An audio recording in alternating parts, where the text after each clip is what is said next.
अंतिम यात्रा। प्रमोद जी का मन आज सुबह से ही बहुत उदास था। पता नहीं क्यों आज उनको अपने पिता की बहुत याद आ रही थी। कुछ साल पहले उनकी पत्नी शारदा के चलते घर में कलेश हो गया था। जब ऑफिस से प्रमोद जी घर आए तब घर का पूरा सामान बिखरा हुआ था। उनके माँ बाबूजी बेचारे कोने में चुपचाप उदास बैठे हुए थे और उनकी पत्नी शारदा तो घर में कहीं नजर ही नहीं आ रही थी। प्रमोद जी की माँ उनको देखते ही रो पड़ी और बोली, बेटा अगर तू हम दोनों को जिंदा देखना चाहता है तो हमें गांव पहुंचा दे, नहीं तो हम दोनों मर जाएंगे। ये सब सुनकर प्रमोद बहुत ही परेशान हो गया। उसको पता था कि शारदा ने फिर से मम्मी पापा के साथ झगड़ा किया होगा। वैसे भी उसको माँ बाबूजी का यहाँ रहना बिल्कुल पसंद नहीं था। प्रमोद के पिता रमाशंकर जी स्कूल के रिटायर प्रिंसिपल थे। उनको पेंशन के रूप में अच्छी खासी रकम मिलती थी। उसी पैसों की मदद से प्रमोद ने शहर में घर खरीदा था। अगर आज रमाशंकर जी प्रमोद की मदद नहीं करते तो शायद वो सपने में भी घर नहीं खरीद पाता। रमाशंकर जी को हार्ट में प्रॉब्लम थी।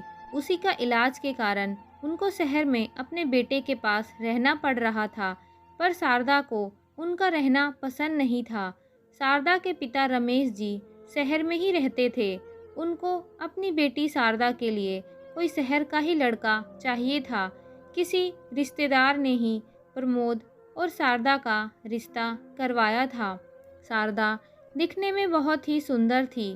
शादी के कुछ ही महीनों बाद शारदा अपने पति के साथ रहने के लिए जिद करने लगी थी।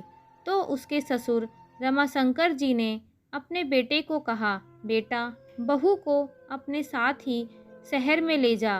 वैसे भी हम दोनों अभी अकेले आराम से रह सकते हैं। बस बीच बीच में मिलने चले आना। उसके बाद हमेशा प्रमोद ही केवल अपनी माँ से मिलने आता। शारदा हमेशा कोई ना कोई बहाना बना देती थी। शहर में रहकर वो नौकरी भी करने लगी थी। शारदा के पिता रमेश जी बहुत ही अच्छी पोस्ट पर कार्यरत थे। उन्होंने ही अपनी बेटी की जॉब लगवाई थी। उसके कुछ ही महीनों बाद ही रमाशंकर जी को हार्ट अटैक आ गया था। माँ ने प्रमोद को फ़ोन करके कहा, बेटा बाबूजी के हार्ट में ब्लॉक है, डॉक्टर ने ऑपरेशन करने के लिए कहा है। ये बात सुनते ही प्रमोद अपने माँ बाबूजी को शहर में ले आया था। तब से ही शारदा के तेवर बदले हुए रहते थे, क्योंकि उन दोनों के आने के बाद उसको सारे काम समय में करने पड़ते थे और अब सहेलियों के साथ घूमना फिरना भी बंद हो गया था। बाबूजी की सर्जरी करवा देने के बाद अब उनको कोई तकलीफ नहीं थी। सर्जरी के बाद ही शारदा ने घर में उनके साथ कलेश किया था। इसीलिए प्रमोद ने अपने माँ बाबूजी को गांव में भिजवा दिया था। उसके बाद वो 2 महीने में एक बार घर जाया करता।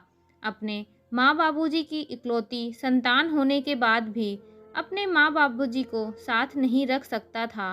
कुछ दिनों बाद गांव के पड़ोसी का फ़ोन आया। उन्होंने फ़ोन पर कहा कि आपके बाबूजी की तबीयत ठीक नहीं है, हम उनको अस्पताल ले जा रहे हैं। ये सब सुनते ही प्रमोद शारदा को फ़ोन करता है।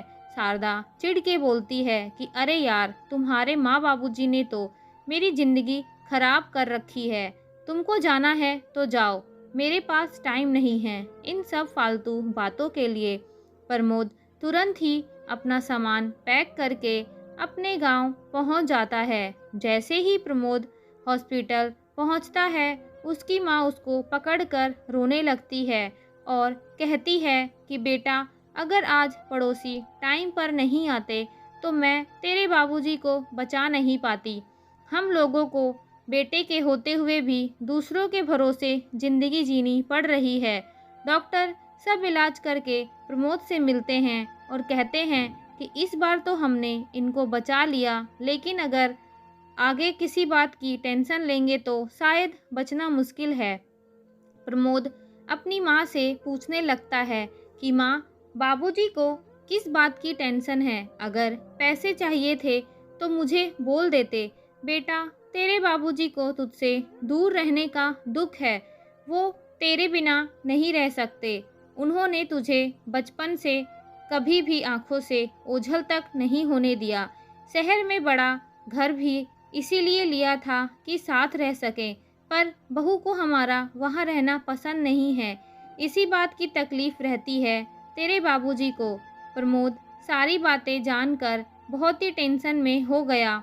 बाबूजी भी अपने बेटे को देखकर ठीक होने लगे थे। प्रमोद अपने बाबूजी को दवाई खिलाकर सुला देता है और सोच में पड़ जाता है। तभी मोबाइल की घंटी बजने लगती है। जब वो फ़ोन देखता है तो पता चलता है कि फ़ोन शारदा का है। शारदा उसे गांव आने के बाद आज फ़ोन कर रही थी। शारदा फ़ोन कर कहने लगती है कि बाबूजी के कारण तुमने तो मुझे फ़ोन तक करना ज़रूरी नहीं समझा। अपने माँ बाबूजी के सामने तुम तो मुझे भूल ही जाते हो। आने का इरादा है कि नहीं, या वहीं बसना चाहते हो? जल्दी से वापस आ जाओ, बहुत याद आती है तुम्हारी। प्रमोद को शारदा की बातों से बहुत गुस्सा आता है।